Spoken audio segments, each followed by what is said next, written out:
You know what this place is, Ben? No. It's a big drive-in warehouse for agricultural supplies. And they hook the sprayer up to the back of the truck. We're good to go. The back of the truck? Yep. See him hooking it up?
Okay, so I am getting ready to spray here. What I have is a 300-gallon sprayer. The way the sprayer works is there's a pump hooked up to the PTO of the tractor, and as I drive it through the field and I rev the motor of the tractor at about 4,000 RPMs, that pump will then pump the fluid through this hose here, and then out the back there's a spray nozzle. That spray nozzle will shoot it out in a kind of a 40-foot span. So I'll cover 40 feet of area at a time in a swath versus our 55-gallon sprayer, which only does about 8 to 10 feet at a time. This will actually kind of hit a much larger area. So that's exciting. It should take a lot less time to spray than it did the brush hog, where I'm working on a 4-foot path each time, which, by the way, I will have some videos on the brush hog coming up, because I totally demolished our brush hog this year out in the field. But you know, that's another problem when you don't take care of your fields. You forget where all the big rocks are. I tend to like to take down trees a lot, so just between all of that stuff, I totally really did a good one on that brush hog this year. So that'll cost me about $100. Anyway, and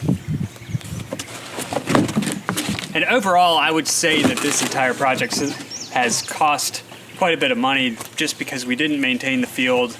Lots of flat tires, just, you know, kind of a mess. So I'm excited to get to this last step here and get rid of some of these weeds. So GrazeOn Next, I bought basically 2 containers for about 30 acres. This sprays at about 20 gallons per acre. So that the spray itself should cover about 15 acres. Each one of these should cover about 10 acres. What I'm planning on doing is I have one field that is roughly 13 acres, another field that is roughly 7 acres. That's just open space. So I'm I've kind of measured out how much open space I have in each of those. So I'll start off in the 7-acre and hit part of the 13-acre before I come back and refill this. Because this will be distributing at about 20 gallons per acre and cover 15 acres, and I'm only trying to cover 10 acres. That's actually good because I'm going to have some overlap in there. So I want to have 15 acres of coverage in that 10-acre area, just so that I can overlap and make sure that I'm getting it spread onto everything. If I do have some left over, this has a sprayer handle, so I'll probably spray some of the other stuff. But up around here, around the house, that's where I'm going to use the Pasture Pro. I don't think the Pasture Pro is going to be as effective. I was going to do a comparison between the fields, so I'll save the Pasture Pro for up around the house and just focus on the GrazeOn Next out in our fields, because GrazeOn Next gets into your soil, it stays there for 3 months, which keeps weeds from re-emerging, really makes sure that they're good and dead. And right now, that's really what we need out in our fields. So I've had this running now for, I don't know, about 20 minutes or so. It's not even halfway full. So I'm going to have to let it continue to run for a bit. And, once we hit the 300 gallon mark, which is, I think that's 275, so 300 is somewhere way up here. But once we hit 300 gallons, I'll pull the hose out, close it up, and take it for a spin, see how far we can spray this thing. I have in the past talked a little bit about GrazeOn Next. It's perfectly safe for your livestock. I think I mentioned the other day in a video when I was brush hogging that some of the weeds are more harmful for the animals than the actual spray. This is GrazeOn Next is basically simulating a growth hormone in the plants to kind of accelerate the growth of the weeds and kill them, because they can't take it, they burn, they die. And that is one of the main qualities of GrazeOn Next as a herbicide. It's safe for the animals, but because it stays in the ground for up to 3 months, as the animal eats the hay, anywhere it goes and it poops, that poop could affect the ground around it.